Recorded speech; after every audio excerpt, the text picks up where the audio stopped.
सर्वप्रथम नमस्कार करके इनको श्री हरि परमानंद स्वरूप जो उपदेष्टारम, इस ब्रह्म विद्या के जो उपदेष्टा है उनको नमस्कार करके, जो क्या है सर्वलोकानां व्यापकम, समस्त लोकों में व्यापक है, सब में सच्चिदानंद रूप से सबको व्याप्त किया हुआ है, ऐसे परब्रह्म स्वरूप गुरुदेव को नमस्कार करता हूँ। और ये अपरोक्षानुभूति नाम का जो ग्रंथ है मोक्ष सिद्धये, इसके लिए मोक्ष की प्राप्ति के लिए हम रच रहे हैं। तो इसको जो साधु पुरुष है उनको पुनः पुनः क्या करना चाहिए, देखना चाहिए। निरंतर ऐसे ग्रंथों का स्वाध्याय में ही कालक्षेपण करना चाहिए। निरंतर क्या हो, निरंतर सत्संग स्वाध्याय होवे, प्रयत्नेन वीक्षणीया मुहु मुहु, बारंबार क्या करना है, बारंबार ये ग्रंथों को अच्छी प्रकार से देखते रहना चाहिए, हैं? क्योंकि जिनको देखेंगे वही हो जाएंगे, हैं? दुष्टों को देखेंगे तो वैसी ही वृत्ति धीरे धीरे चित्त में जागृत होने लगेगी। सज्जनों को देखेंगे तो सज्जनों का जो आचरण है उसको देख करके धीरे धीरे वैसे ही भाव हृदय में उभरने लगते हैं। इसलिए कहा है कि ऐसे इस अपरोक्षानुभूति नाम का जो ग्रंथ है इसको पुनः पुनः वीक्षणीया, अच्छी प्रकार से देखना चाहिए, अर्थात विचार करना चाहिए, चिंतन करना चाहिए, जिससे ब्रह्म चिंतन करते करते क्या हो जाएंगे, ब्रह्म ही हो जाएंगे, भ्रमर कीटवत। अब दृष्टांत सुनाए हैं, जैसे कीट भ्रमर का ध्यान करते करते करते करते भ्रमर रूप हो जाता है, ऐसी ब्रह्म का ध्यान करते करते क्या हो जाएगा, ब्रह्म ही है। ऊपर जो मैल आ गया वो मैल हट जाएगा। जैसे चंदन की लकड़ी अत्यंत सुगंधित है, लेकिन कीचड़ में पड़ी होने से उसके ऊपर क्या हो जाता है, दुर्गंध, वो मैल आ जाता है, काई सी जम जाती है, वो ऊपर की लकड़ी भी सड़ जाती है, उसमें दुर्गंध आने लगती है। लेकिन उसको साफ कर दिया जाए तो फिर सुगंध वैसे ही आने लग जाती है। तो ऐसे ही ये जो अपनी आत्मा पे के ऊपर मलिनता नहीं आई, बुद्धि के ऊपर जो मलिनता आ गई है वो मलिनता हट जाने से अपने को फिर ब्रह्म रूप ही जानता है, अनुभव करता है। तो इस प्रकार आज आप लोग तीसरा श्लोक देखिए। स्ववर्णाश्रम धर्मेण तपसा हरितोषणा साधनं प्रभवेत् पुंसां वैराग्यादि चतुष्टयम्।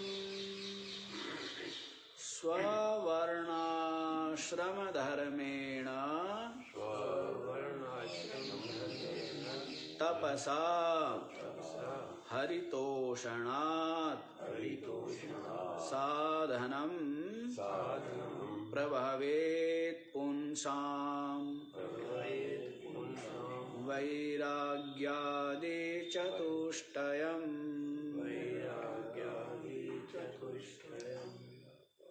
स्ववर्णाश्रम धर्मेण। क्या?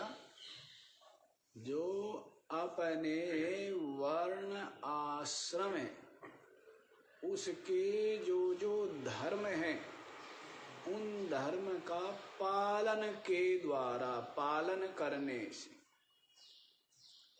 अपने अपने वर्ण के धर्म, अपने अपने आश्रम के जो धर्म हैं उनका पालन करने से क्या हो जाता है? साधनम प्रभवेत, पुंसाम साधनम प्रभवेत। पुरुष के चित्त में जो साधन है वे साधन उत्पन्न हो जाते। क्या करने से? अपने अपने वर्ण आश्रम के जो धर्म है स्वकर्म करने से, स्वकर्मणा तमभ्यर्च सिद्धिं विन्दति मानवः। गीता जी में क्या कहा है? स्वकर्मणा तम अभ्यर्च, अपने अपने कर्मों के द्वारा, यदि अपने कर्म को ही क्या करें? कर्तव्य भावना से करते हुए, निष्काम भाव से करें, इसके द्वारा भी ईश्वर की अर्चा करते हुए, उपासना करते हुए मानवः सिद्धिं विन्दति, मनुष्य लोग क्या है? सिद्धि को प्राप्त कर लेते। क्या कर लेते हैं? सिद्धि कौन सी है? अंतःकरण की पावनता रूप सिद्धि। पहली सिद्धि क्या है? अध्यात्म के मार्ग में दो सिद्धि। पहली सिद्धि क्या है? अंतःकरण में जो जन्म जन्मांतरों के राग आदि जो जमे हुए हैं उनको निकालना, उनसे रहित हो जाना चित्त का, ये क्या है? ये पहली सिद्धि, अंतःकरण की निर्मलता। और उसके पश्चात जब अंतःकरण निर्मल होता है तो वहीं पर विवेक वैराग्य आदि साधन होते हैं, श्रवण मनन निधिध्यासन होता है और अपने स्वरूप का बोध हो जाता है। ये दूसरी सिद्धि। दो ही सिद्धि है, समझ आई? तो सिद्धि का मतलब क्या है? ये नहीं कि परमात्मा की सिद्धि हो जाएगी, फिर तो श्रुति का जो ये वाक्य है उसका विरोध हो जाएगा ना। ऋते ज्ञानान्य मुक्ति ज्ञानादेव तो केवलम, कि परमात्मा की प्राप्ति तो केवल ज्ञान से होगी। और यदि यहाँ ये कह दिया स्वकर्मणा तमभ्यर्चा सिद्धिं विन्दति, अपने अपने कर्मों के द्वारा ईश्वर की उपासना करने से, अपने कर्तव्य कर्म यदि निष्काम भाव से करेंगे तो इस ये भी एक उपासना हो गई, पूजा हो गई, तो इसके द्वारा सिद्धिं विन्दति, परमात्मा की सिद्धि प्राप्त हो जाएगी। ऐसा नहीं है। अंतःकरण की निर्मल रूप सिद्धि। तो अपने अपने कर्तव्यों का पालन करना चाहिए, लेकिन अब अपने कर्तव्यों का पालन नहीं करते ना, हैं? स्वार्थ पूर्ति के कारण, आलस्य और प्रमाद के कारण अपने अपने कर्तव्यों का पालन नहीं करते। और जो अपने कर्तव्य का पालन नहीं करता है वो अध्यात्म के इस पथ पर उन्नति नहीं कर सकता, बढ़ ही नहीं सकता। अपने कर्तव्य का पालन करें।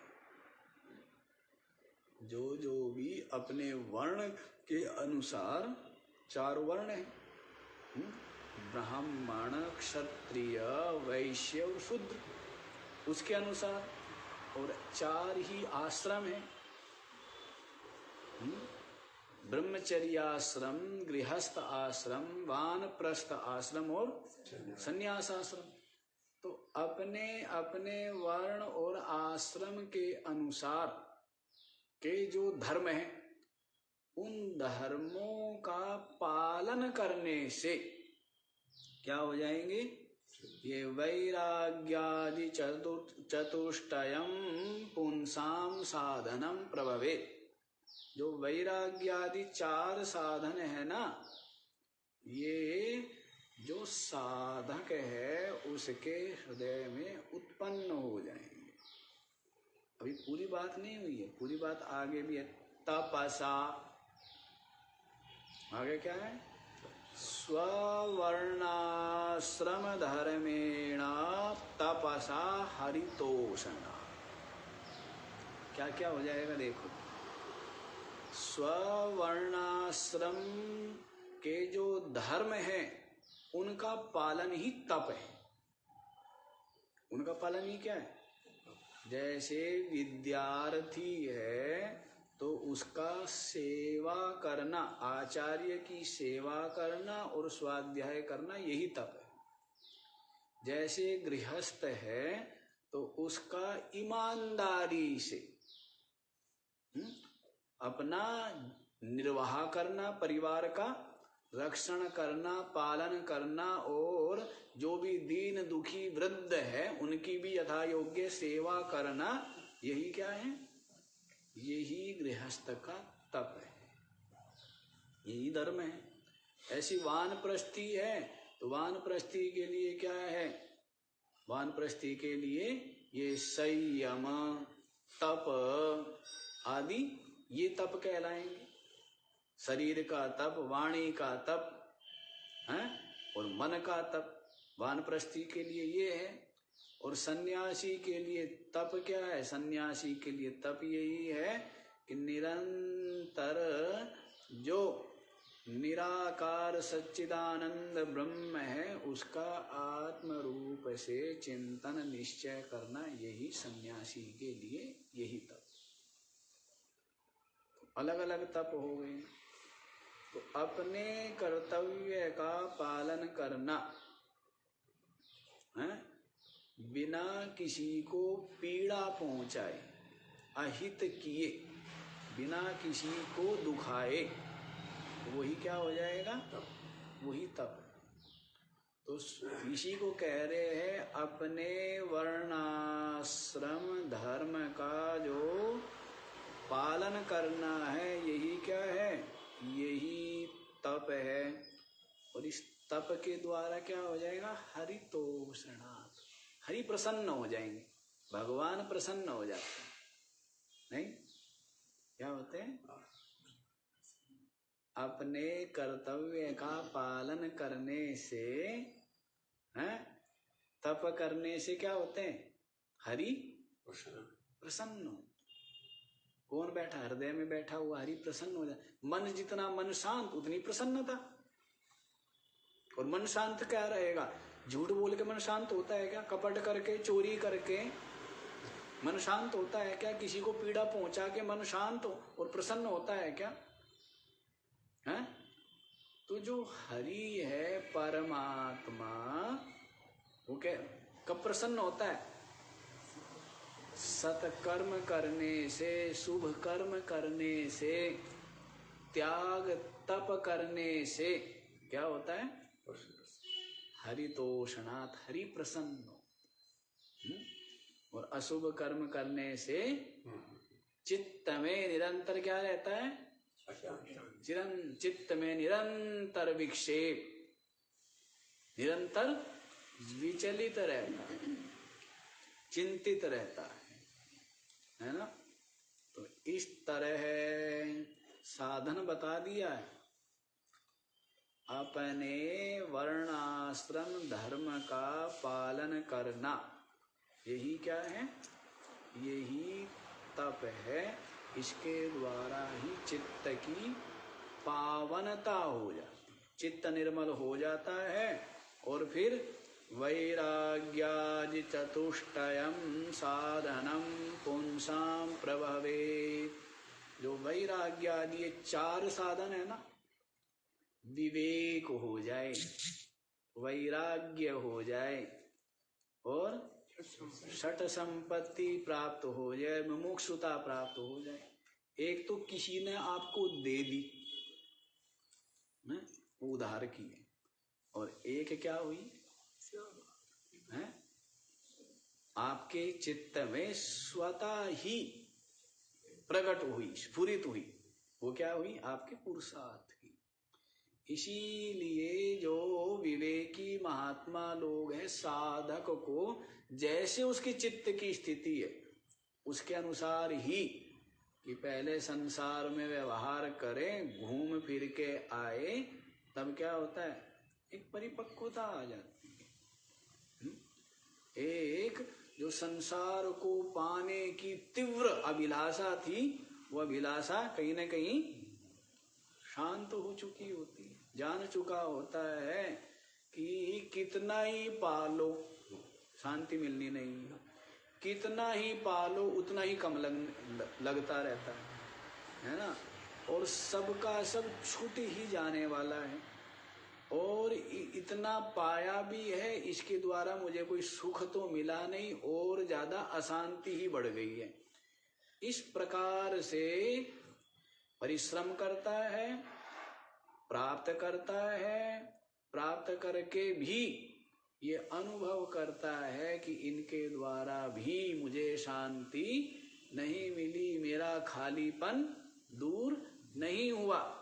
तो तब कहीं ना कहीं ढूंढता है कि भाई किन महात्माओं की चरण में ही पहुंचा जाए, किसी महात्मा के सानिध्य में बैठा जाए, वहीं शांति मिलेगी, हो सकता। तो तब ये पहले से पहले नहीं, पहले से पहले तो कहना ठीक है, करो, पुरुषार्थ करो, सेवा करो, सेवा की कर्म काम में लगाना चाहिए, है ना। समाज की सेवा, देश की सेवा, जो वृद्ध है, असहाय है, रोगी है, उनकी सेवा, ये सब करने से क्या हो जाएगा? हमारा बस कर लिया, अब तो बस बहुत धक्के खा लिए, तो बैठ, अब नहीं, अब तो मन करता है बस बैठ शांत, और सब कुछ देख लिया, खा लिया, पी लिया, ओढ़ लिया, पहन लिया, कहना अब वो भी अभिलाषा, सबसे मन भर गया। तो तब बैठता है ना, उससे पहले थोड़ा बैठेगा, उससे पहले दौड़ेगा। तब तक मन नहीं भरा है, तब तक दौड़ेगा, बैठेगा, दौड़ता। तो इसलिए पहले उसको ऐसे कर्मों में लगाते कि अपना कर्तव्य कर्म करो, पुरुषार्थ करो, सेवा करो, हैं? जो भी रोगी है, वृद्ध है, हैं? उनकी सेवा करो। तो ये सब करने से क्या हो जाएगी? और गीता में भी कहा है ना, क्या? न कर्मणा मनारंभा नैष्कर्म्यम पुरुषोस्नुते। जब तक आप कर्म नहीं करोगे, हैं, तब तक क्या रहेगा? ये कर लिया होता तो ये मिल गया होता, उसको पा करके इतना सुखी हो गया होता, तो कर ले भाई, है ना। और फिर ये तेरी सारी जो चित्त में चल रहे हैं ना ये विचार, ये कुछ नहीं चलेगा। कह जी कर भी लिया, पा भी लिया, देख भी लिया, तो भी शांति नहीं प्राप्त हुई। इसलिए कर्मणा अनारंभा, बिना कर्मों का आरंभ किए नैष्कर्म्यम नाश्नुते, कर्म और कर्म फलों से उपरामता नहीं आती है। और जब खूब कर्म के, खूब करने वाला ही पाता है जो कुछ पाता है। कौन पाता है? खूब करने वाला ही पाता है, क्योंकि वो जल्दी भर जाता है ना उसका पेट।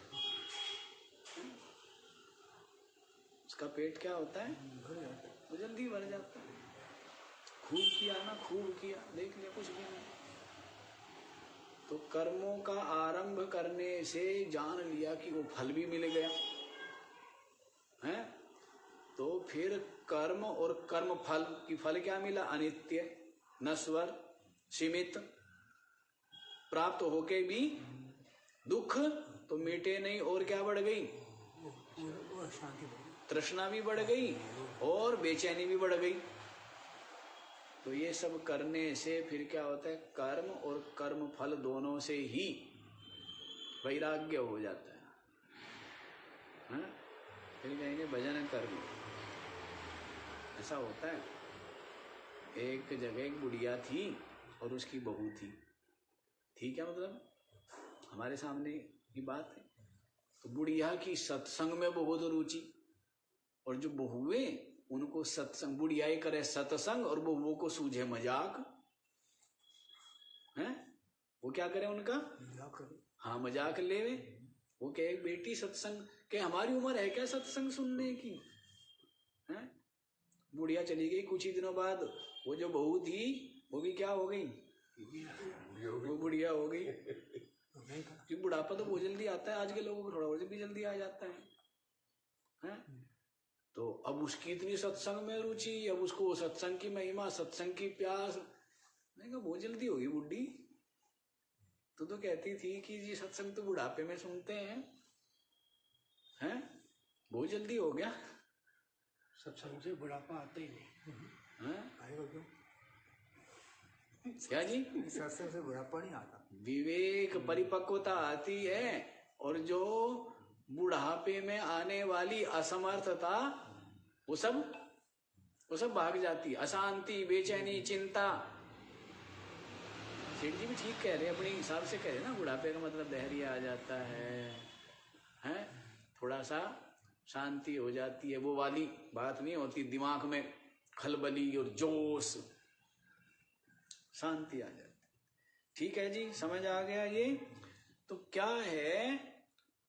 कर्म करने से कर्म फल और कर्मों की सीमितता जान करके जो विवेकी है उसके हृदय में वैराग्यादि चतुष्टयम प्रभवेत।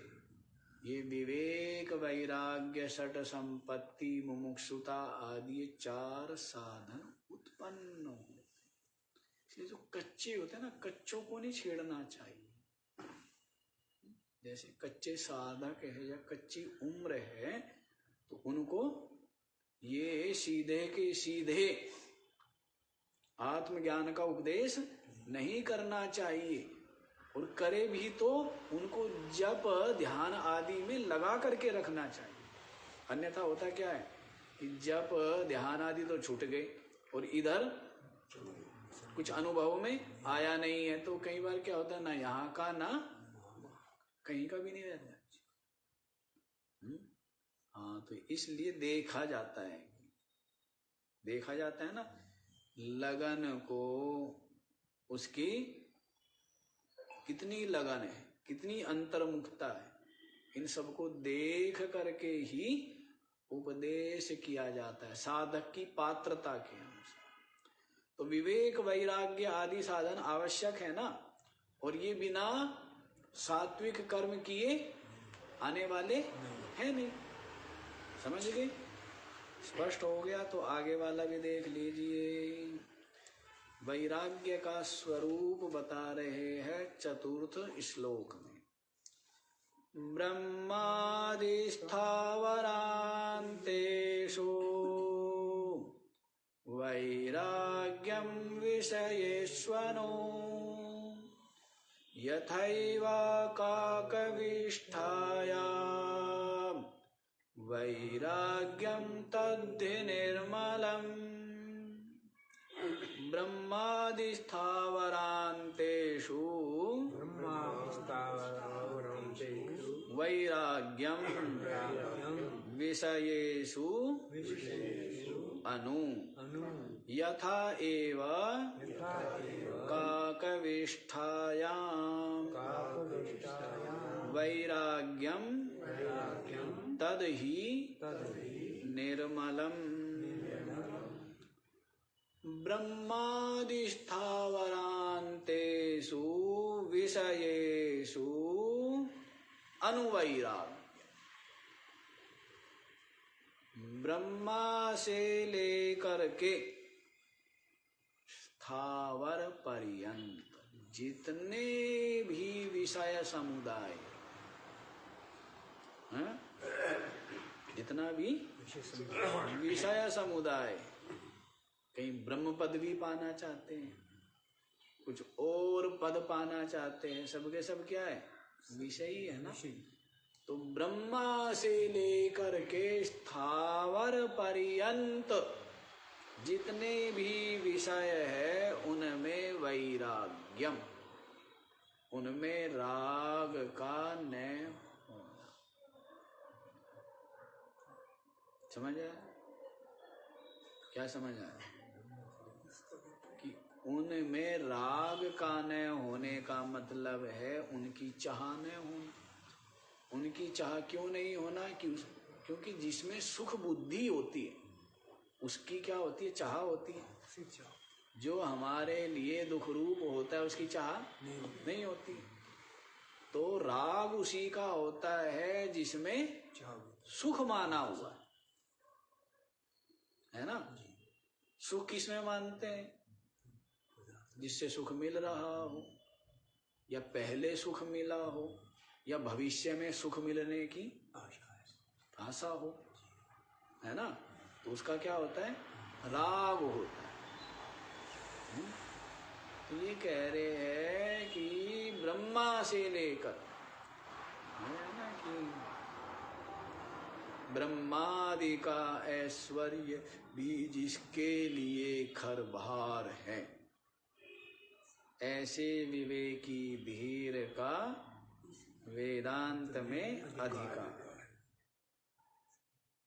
ब्रह्मलोक लो भोग जो, चाहे सबन को त्याग, वेद अर्थ ज्ञाता मुनि ताई कहत ताही विचार सागर। वह साधक की बात है। किसकी बात है? साधक की बात।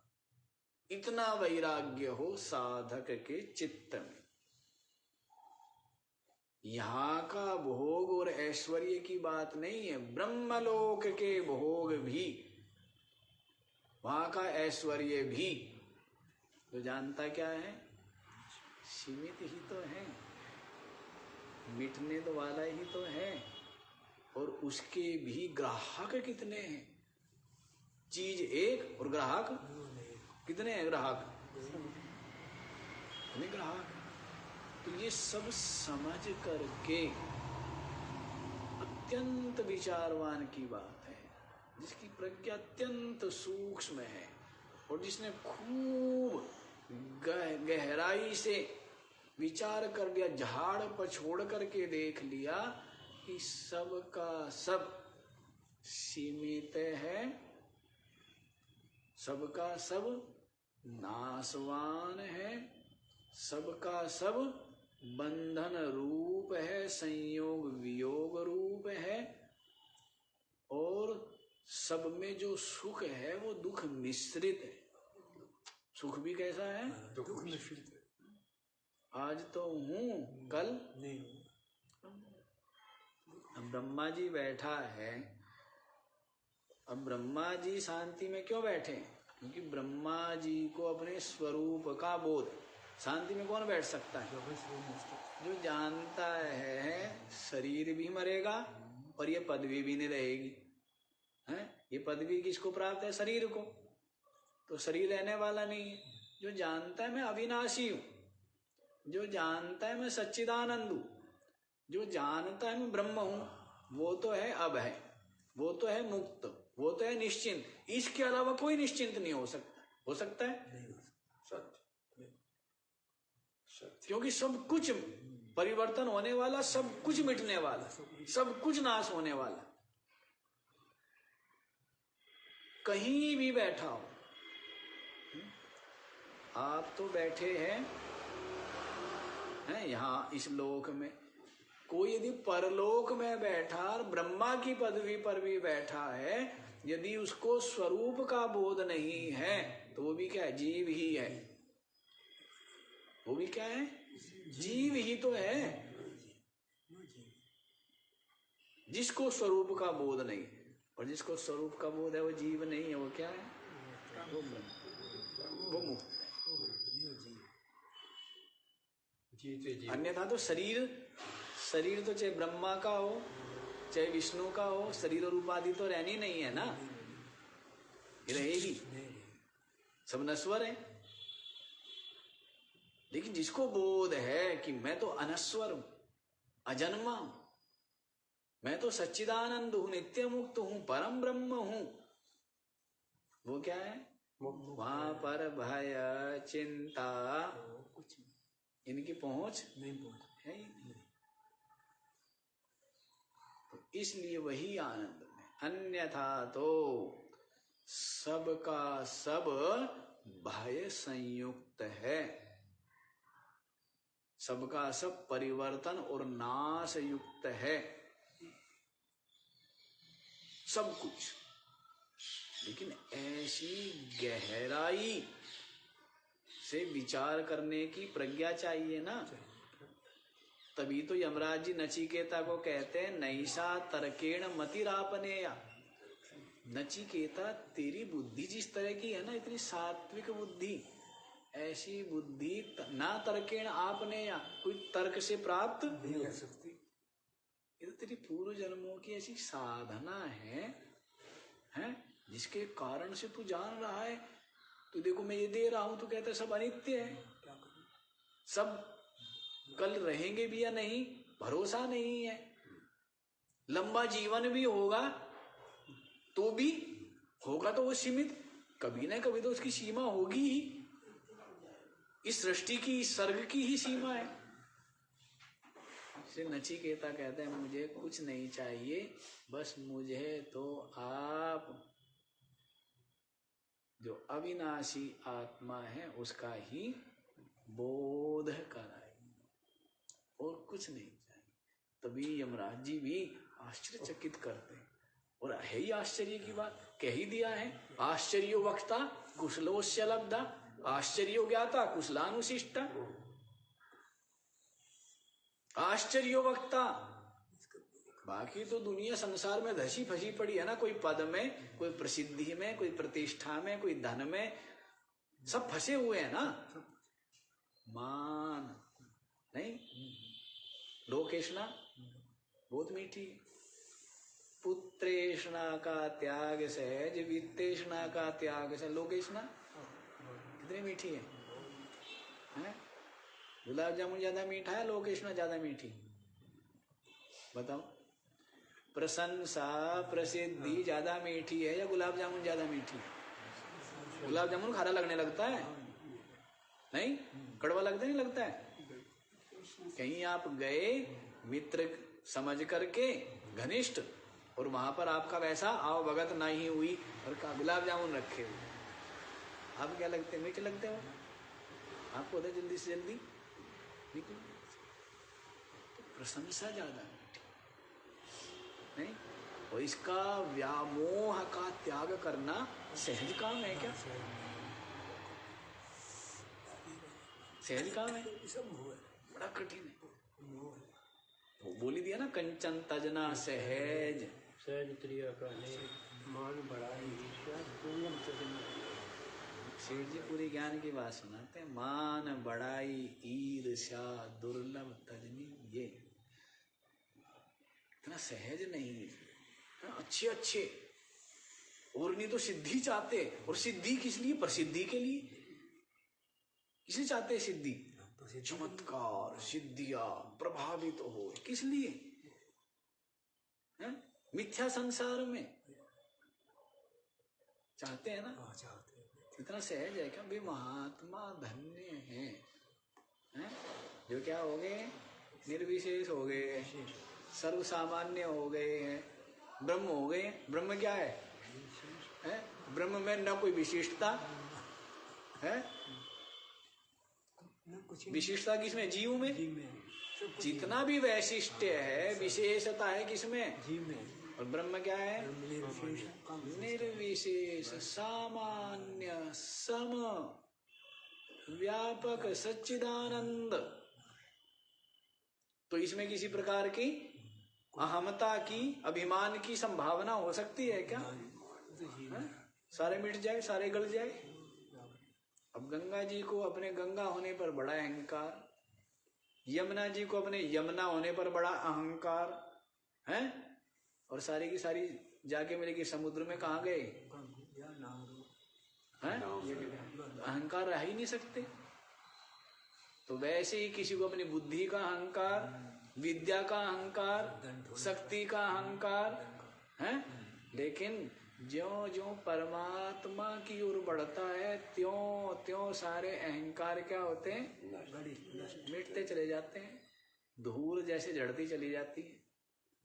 क्या हो जाता है? बिल्कुल सरल, बिल्कुल विनम्र, बिल्कुल सहज, सबका अपना आत्मा, किसी प्रकार का कोई अहंकार नहीं, भेद नहीं। उसके बराबर सहज, उसके बराबर सरल कोई हो सकता है क्या? क्योंकि वो सबकी आत्मा हो गया, तो ब्रह्म रूप हो गया, एक हो गया, अद्वितीय हो गया। उसके बराबर कुछ मिट्टी हो सकता है? वो तो मिट्टी भी हो गया, मिट्टी भी वही, सब कुछ तो वही है। मिट्टी भी वही, जल भी वही, हवा भी वही, अग्नि भी वही, आकाश भी, सब कुछ क्या है? वही है, सब कुछ तो वही। अद्वैत। तो बात ये है, अद्वैत अखंड आपको जाने, आपको अपने आप समझ आई बात? तो इस तरह है ये। लेकिन जो लोक वासना है, प्रशंसा प्रसिद्धि है, इसमें फंस जाता है। इसलिए यमराज नचिकेता को कहता है तू बड़ा बुद्धिमान।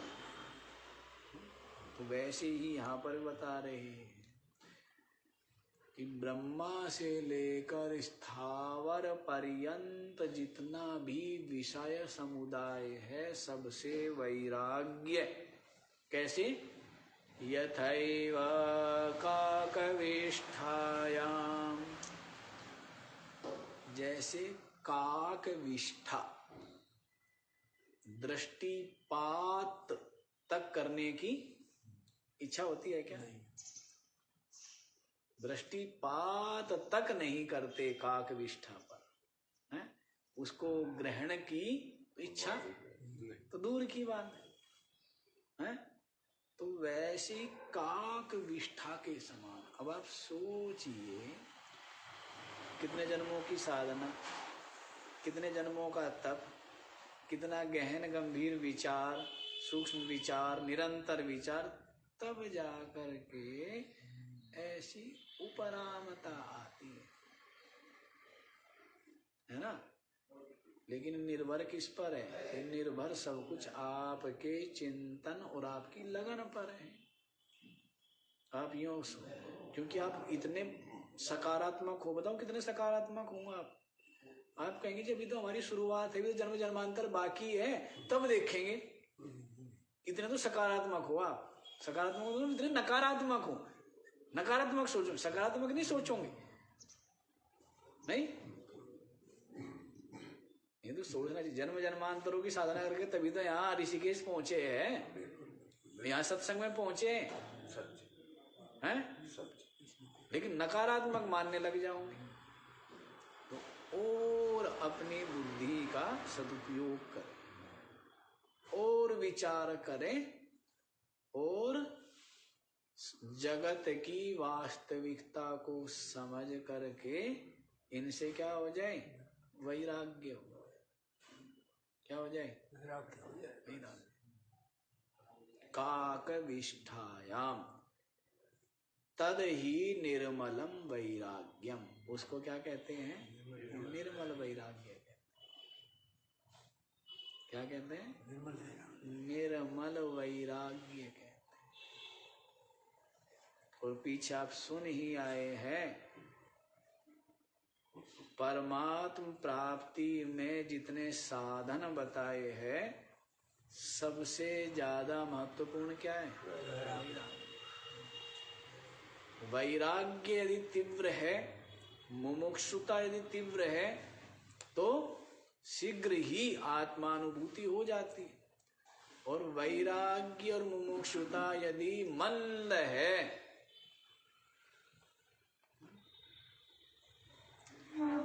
पतीला रख करके भोजन पकाने के लिए बड़ा सा पतीला रख दिया है, उसमें दाल चावल पानी डाल दिया, उसके नीचे मोमबत्ती जला दी, बढ़िया ना? बन जाएगी कभी भोजन? कभी तो बन जाएगा। क्या किया? पतीला रख के दाल चावल पानी डाल के उसके नीचे मोमबत्ती जला दी, कभी तो बन जाएगा भोजन है? 2-4 दिन में, 10-20 सालों में बन जाएगा? कभी नहीं बनेगा। तो क्या मोमबत्ती जला दी अच्छी बात है? कोई बात नहीं, ईंधन और लगा दो, लकड़ी ला के लगा दो, क्या हो जाएगा? क्यों जी? तो आग तो जरूर लगा रहे, आग तो जरूर है आपके हृदय में, नहीं है? आग तो है, पर क्या लगाओ? लकड़ी और लगाओ। तो लकड़ी लगाना क्या है? यही सत्संग, यही विचार, इसकी लकड़ी लगेगी तो आग क्या हो जाएगी? वैराग्य की आग और भड़क उठेगी और प्रचंड हो जाएगी। और जितना वैराग्य तीव्र होगा उतने जल्दी भोजन तैयार हो जाएगा, जितने आग प्रचंड होगी। तो वैराग्य, लेकिन वैराग्य यदि मंद है ना, तो मंद वैराग्य से कुछ होने वाला नहीं। समझ आ गया? तो वैराग्य तो सबसे महत्वपूर्ण, पीछे खूब सुनाए आए हैं हम वैराग्य के विषय में। तो अब आप लोग 5वां श्लोक भी देख लीजिए। नित्यमात्म स्वरूपम ही दृश्यम तद्विपरीतगम एवं यो निश्चयः सम्यक् विवेको वस्तुना सवै नित्यम आत्मस्वरूपम ही दृश्यम तद विपरीतगम एवं यह निश्चयः सम्यग् विवेकः वस्तुनः स वै। हाँ जी, साधन चतुष्टय कितने हैं ये? 4, विवेक, वैराग्य, सट संपत्ति और मोक्ष। पुनः पुनः जिस आधार शिला के ऊपर भवन बना रहे हैं, पुनः पुनः उसका विश्लेषण, उसका आंकलन करना पड़ता। जैसे आपने 1 मंजिल बना लिया, अब उसके ऊपर 1 मंजिल और चढ़ाना है, तो इंजीनियर क्या देखेगा? फाउंडेशन देखेगा ना। क्या देखेगा? भाई नींव भी है क्या, इतना लोड ले सके। फिर 1 बना दिया, फिर उसके ऊपर फिर विचार हो गया कि 1 और बना दिया जाए, तो फिर क्या देखा जाएगा? और कुछ कमी होगी तो उसको, आधारशिला को जो मजबूती दी जाएगी ना, कहेंगे भाई चलो और पिलर खड़े कर लो सपोर्ट के लिए, हैं? क्योंकि किसके ऊपर ठहरा हुआ है सब? आधारशिला के ऊपर। तो वैसे ही सारा का सारा ये ज्ञान मार्ग, श्रवण मनन निधिध्यासन, तत्व अनुभूति, तत्व चिंतन, सब किसके ऊपर है? ये 4 साधनों के ऊपर। विवेक, वैराग्य, सट संपत्ति, मुमुक्षुता। इसलिए बारंबार बारंबार बारंबार इनका विचार करते हैं, हृदय में झांक झांक के देखते हैं कहाँ कमी रह गई है? तो कमी कहाँ है? आधारशिला में कमी है ना। क्यों जी? ये 4 साधनों में की कमी के कारण ही तो आगे नहीं बढ़ पाता है। तीव्र वैराग्य हो तो यूं रॉकेट की गति से पहुंच जाएगा। वैराग्य हो तो। और वैराग्य कब होगा? जब विवेक हो तो। क्या हो? विवेक ही नहीं हो पाता। और विवेक कैसे होगा? बिनु सत्संग, बिना सत्संग के विवेक नहीं होगा। सत्संगति मिले। अब हर समय संगति अच्छी मिले। अब संगति मिलती है किनकी? संगति मिलती है सेठों की, जिसकी संगति। अब सेठ लोग क्या करें? क्यों जी सेठ जी क्या करें? हैं? हर जगह लाभ हानि और इसमें घुसे, जिनकी बुद्धि इसमें धसी रहे, वो क्या है? वही तो सेठ है। हर समय किसमें धसी रहेंगी? हैं?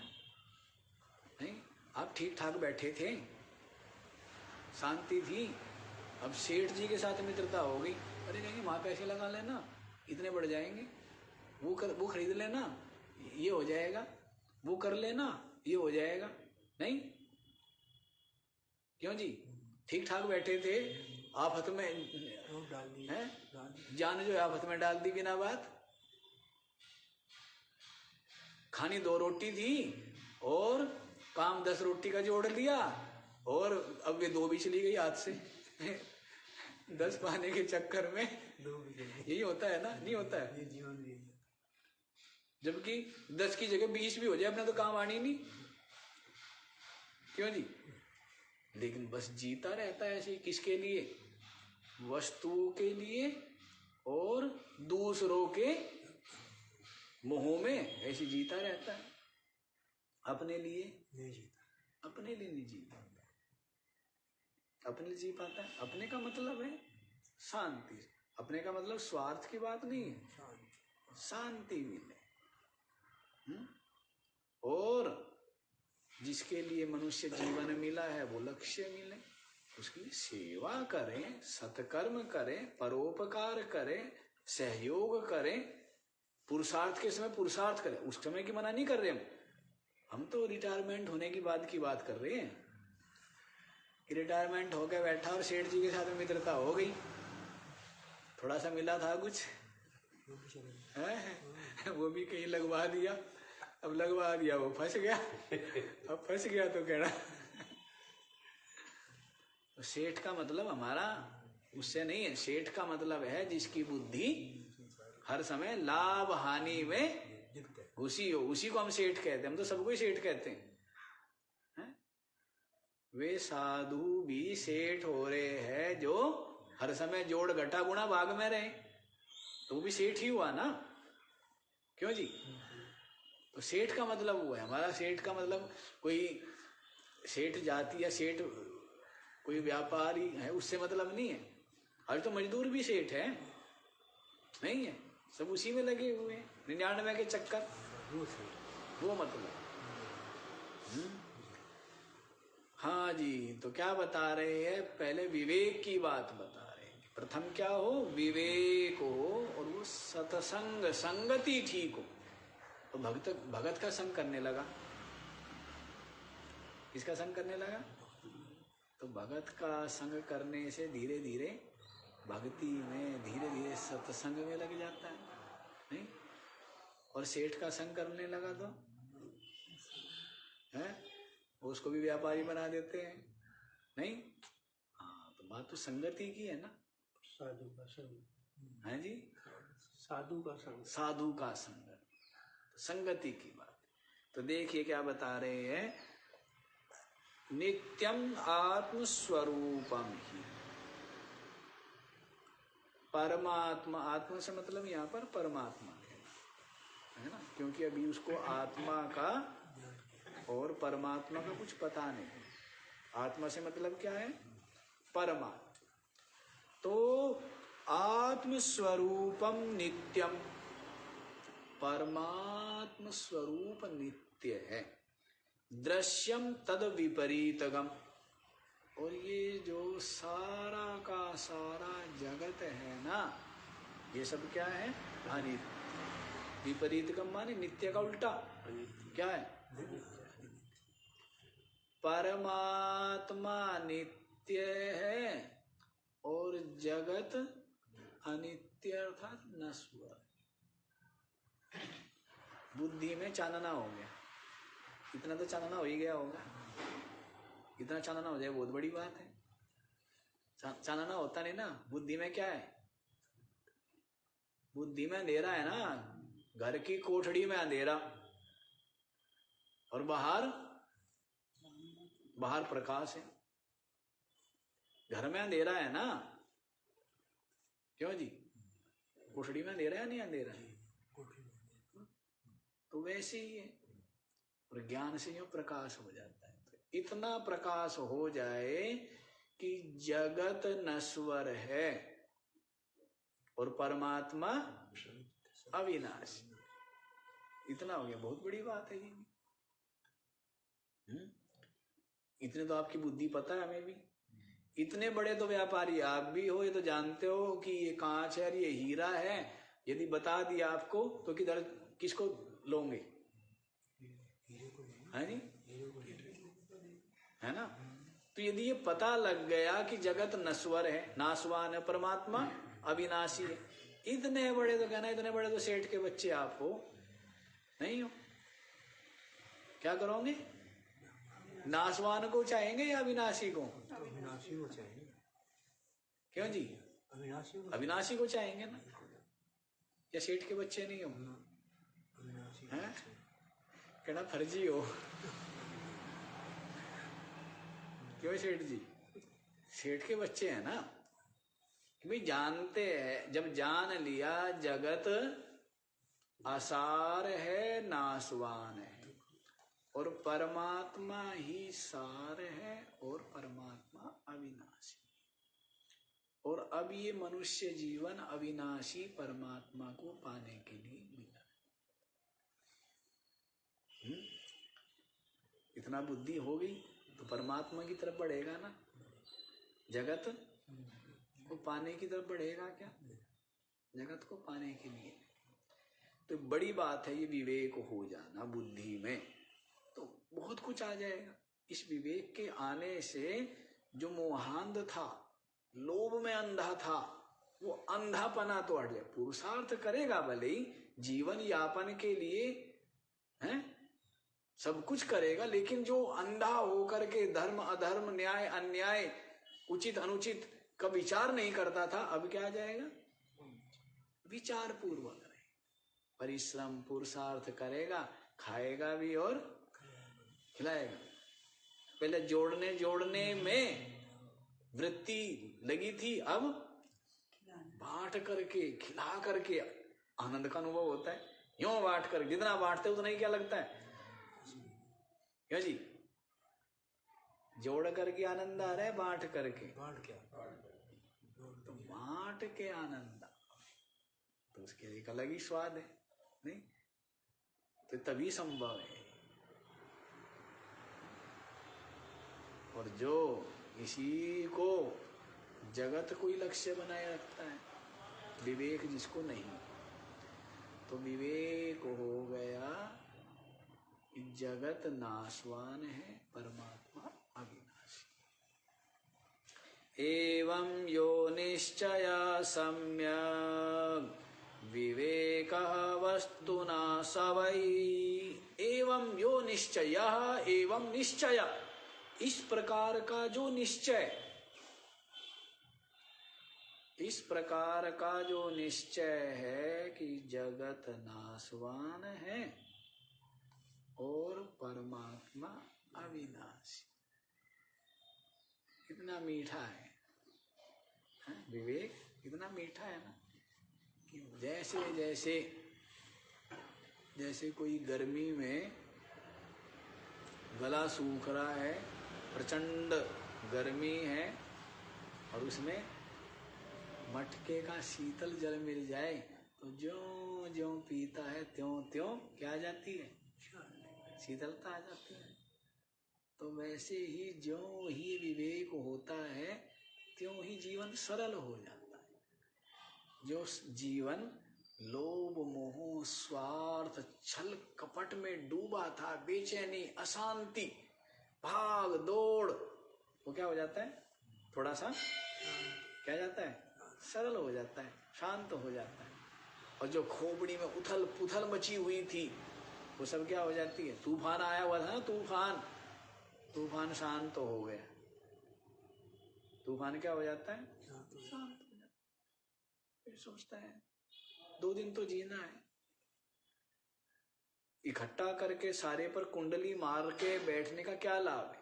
खाओ और खिलाओ, जी और जीने त्यक्तेन भुंजीता, ज्ञान की मार्ग तेन त्यक्तेन भुंजीथा मा गृधः कस्य स्विद्धनम्।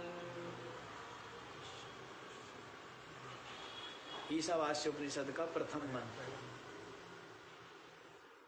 तेन त्यक्तेन भुंजीथा, इसलिए क्या करना चाहिए, त्याग पूर्वक उपभोग करना चाहिए। मतलब बांटते भी रहो, खिलाते भी रहो, खाते भी रहो। क्या करते रहो, खाते भी रहो और खिलाते भी रहो। कोई भी सारे को इकट्ठा करके रख लोगे, खिलाओगे नहीं, अब रख लिया तो सड़ जाएगा ना। क्यों जी, आप लोग उतना ही खा पाओगे जितना शक्ति सामर्थ्य है, बाकी तो सड़ेगा ही ना। इसलिए सड़ने से पहले क्या करो, खिला दो। त्यक्तेन, त्याग पूर्वक उपभोग करो। मागृधः, लोभ मत करो। कस्य स्विद्धनम्, धन किसका है? दूसरा ये भी है कि दूसरे के धन का लोभ ना करो, ये भी इसका अर्थ है। और दूसरा धन किसका है, धन किसका है मतलब सब कुछ तो परमात्मा का है। सब कुछ तो क्या है, सब कुछ परमात्मा का छोड़ के जा। हाँ, किसका धन कभी किसी का हुआ है क्या? धन कभी किसी का हुआ है क्या? यही रह जाता है। इसलिए त्याग पूर्वक उपभोग करे। तो विवेक हो तभी तो। कब संभव है ये? विवेक हो, विवेक। इसीलिए संस्कृति में यज्ञ की, दान की तभी तो महिमा है। यज्ञ की, यज्ञ में तो दान ही तो होता है। यज्ञ में क्या होता है, दान होता है। समष्टि के लिए सामग्री आहुत की जाती है ना, खरीद के लाए, प्रकृति का भी शोधन हो, जीवाणु विषाणु ये सब भी मरे, वर्षा भी अधिक होवे, हैं, देवताओं को भी क्या हो, आहुतियां प्रदान की जाती है। इस तरह। और फिर दान दक्षिणा भी करते हैं, भंडारा करते हैं, जो भी आपका पुरोहित है उसको भी दान करते हैं, ये सब करते हैं ना। तो यज्ञ दान आदि से क्या होता है, चित्त निर्मल होता है। लोभ मोह स्वार्थ आसक्ति ये गलित होती है, और इनके कारण ही तो छल कपट और पता नहीं क्या क्या करता है। नहीं, अब एक तरफ तो ऐसा है कि भाई छल कपट करके और अधिक संग्रह कर लिया और फिर उसका दान कर दिया, वो ठीक नहीं है ना। छल कपट नहीं करना, ईमानदारी से जो कमाया है उसका जो किया हुआ दान है वही दान है।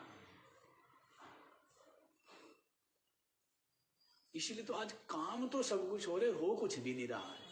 यज्ञ तो हो रहा है, लेकिन यज्ञ में घृत कैसा है?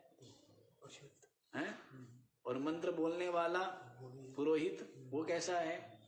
काम सब हो रहा है लेकिन हो कुछ नहीं रहा है। ये है ना। अब घृत शुद्ध हो उसके लिए तो क्या है, कौन गाय की सेवा करे? क्यों जी? तो काम सब हो रहे। यज्ञ तो बहुत बड़ा किया लेकिन वो यज्ञ नहीं किया, पता नहीं क्या घृत था, क्या सामग्री थी। परिश्रम नहीं है ना, पुरुषार्थ नहीं है, तपस्या नहीं है। सब कुछ क्या है, वो बोलते हैं ना, बना बनाया, उसको क्या बोलते हैं, रेडीमेड। सब कुछ रेडीमेड ऐसा, तो उसका कोई लाभ नहीं, उसका लाभ। समझ गए जी ये बात? जगत नाशवान परमात्मा अविनाशी है। बुद्धि में ऐसा जो निश्चय है वो सम्यक निश्चय, ऐसा जो बुद्धि बिल्कुल निश्चय हो गया। बिल्कुल निश्चय तो होता है, कभी कभी होता है ना जो निश्चय, सम्यक निश्चय होता है क्या? दृढ़ निश्चय होता है क्या? सत्संग सुन रहे हो रहा है, फिर वैसे ही, फिर लोभ में, फिर मोह में, फिर स्वार्थ आसक्ति में डूब करके फिर वही करने लग जाता। सम्यक निश्चय विवेक वस्तुना स वै वस्तुनः विवेक, वही वास्तव में सही सही विवेक। वही क्या है? सही सही विवेक। और विवेक होगा तो ही वैराग्य होगा। तो ही क्या होगा? किससे वैराग्य होगा? जो नश्वर है, जो असार है, जो दुख रूप है, जो सीमित है, उससे क्या हो जाएगा? वैराग्य।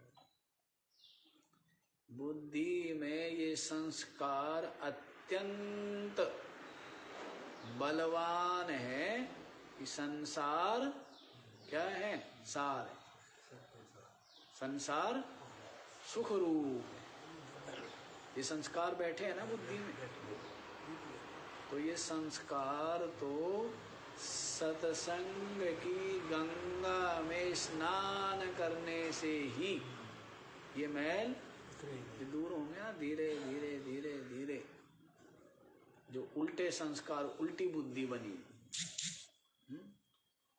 समझ आ गया जी? ये तो यही वास्तव में विवेक है, और विवेक के अनंतर ही वैराग्य है। आज इतना ही रख लीजिए, बाकी का विचार हम लोग कल करेंगे। ओम